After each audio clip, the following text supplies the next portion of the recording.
Hi mga ka-farmers! Welcome back to my channel. Ngayon guys, mga ka-farmers ko, continuation to sa ating pagtatanim ng mga saging. Guys, nag-hire ako ng 2 katao para magtanim sa ating mga saging. Ang tatanim ko dito, mga 1,000 ka 1,000 ka pirasong saging. Yan. Bila in-hire ko, 2 para yan ang maging trabaho nila araw-araw at may pagkakitaan. Dito guys, ang arawan nila, tag 300 at 300, tag 400 ang araw nila. Yung libre snack, walang libre ng pagkain. Ganito ang pang-arawan dito sa Bohol kasi.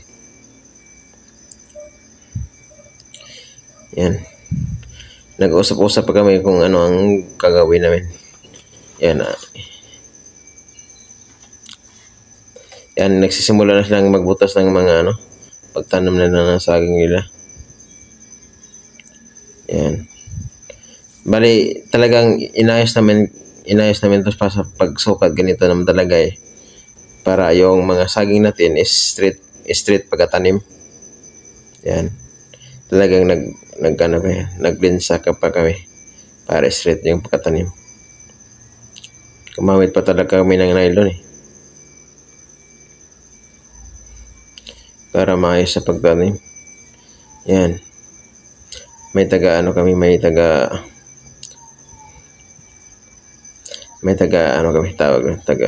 ukay,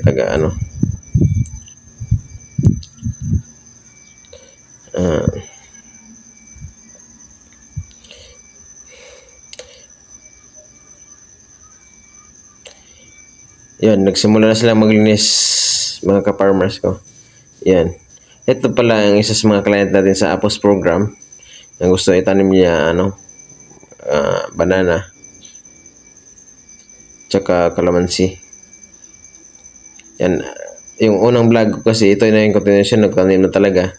Kasi unang vlog ko, pa lang yun, naglilinis pa lang sila. Ito, subang linis na yung area. Ang pagtatanim natin guys, mga mga almost 42 hectares pa yung pagtatanim natin. Taniman na lahat natin ng mga saging.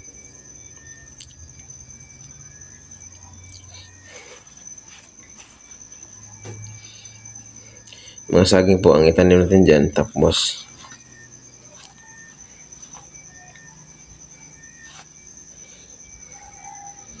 yan, kumuha na po sila ng mga saha sa Visayas yun. Kumuha sila ng mga saha. Yan, ganito po gaganda yung mga mga seedlings ng saging. Ganito pa kasi pagtanim dito sa Bohol, hindi katulad dito sa Mindanao, ang pagtanim sa Mindanao kasi yung ang ginamit na yung tawag yung pinakailalim ng saging tsaka hindi itanim ng tisyo. Yan. Bali, dito lang po kami kumukuha ng mga seedlings sa mga may sobrang seedlings ngayon. Diyan lang po kami kumukuha pang tanim namin. Hindi kami gumaya doon sa sa Mindanao nga tissue talagang kukunin na din. Yung sila rin ng puno ng saging din, saka itanim nila gawin lang seedlings. Ganun po talaga doon sa Mindanao. Dito sa Bohol kasi tawag nun. Diyan kami kumukuha ng seedlings. Depende na sa client mo kung gusto yung tissue yung gamitin, seedlings muna namin, saka namin itanim. Bali yung pagtanim naman guys, ito taasan muna, after nyan bukan o lagyan ng pataba na commercial or organic lang. Yan. Bali, okay sila ng hukay muna ngayon kasi yung mga kahoy kasi yan, tatanggalin namin yan, mga kahoy na yan. Yan. Yan na po yung mga seedling pang tanim namin Ipinili na sa inyo kung mag-request kayo yung tissue talaga na mag-breed kami ng mga saging talaga nga maliit. Dumating pala yung isang siraulo nga kasama namin. Usita sa pagtatrabaho. Yan. Bali, dalawa lang hinahar ko niyan Dalawa lang hinahar ko niyan. Dumating na po siya. Guys, kung gusto kayo magpatanim, mag-message lang kayo sa may Facebook account para may doon po tayo mag-usap sa price. Din kung magkano ang piraso. Depende kasi sa kung area mo mag-ubat. Hindi kami mas mahal ang kuan kasi ba yan linisan. Tapos maraming kahoy. Talagang iba niyan Iba yung maging niyan. Kasi mag-hire pa kami ng taga-putol ng kahoy niyan Titingnan namin yung sitwasyon kung magkano ang niyan. Kung marami mong mga damo. Ang sa Apos program guys, kami na po bahala ang maglinis, magpatanim, mag-maintenance saka tutulong po kami sa inyo sa pag-market sa inyong mga paninda. Pwede po kami ang mag-angkas sa mga bunga para wala kayong problema. Guys, mas maganda po itong ganitong negosyo guys kaysa magsali-sali kayo ng online dyan sa Manila nga walang kakwenta-kwenta. Subukan ko na yun, wala puro scam Kaya nga ngayon dito na po ko sa mga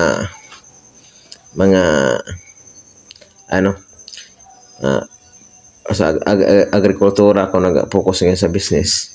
Kasi mas maganda kasi sa sarili mong lupa may gawin mong plantasyon ng mga kahit ano-anong mga gusto mo.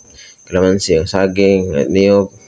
Masorbol kasi ito kasi nasa iyo yung lupa Pag masali kasi sa mga ibang negosyo dyan sa Manila, talagang madadamay pa talaga kasi sa mga scam. Hindi katulad nito sa atin talaga.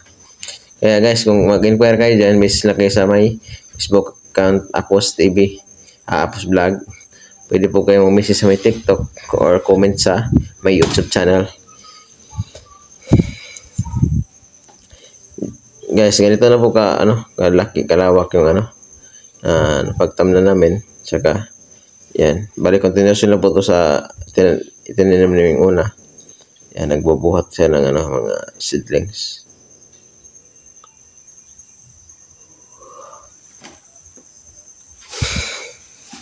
Bali, ganyan po pagtanim nito sa Bohol. Hindi katulad sa pwede. Gusto sa kahit namin kung gayahin namin sa amin no problem naman sa amin. Kami lang po mag-adjust. Guys, salamat sa may nag-subscribe sa may YouTube channel, nag-follow sa may TikTok account, follow my YouTube my Facebook page, guys. Thank you so much, guys. I love you. Sa gusto magpunta sa aming farm, guys, welcome kayo dito. Anytime, message lang kayo sa may account para ma-explainan at saka ma-orin ko kayo kung paano magsisimula sa inyong mga farm. Salamat guys. I love you.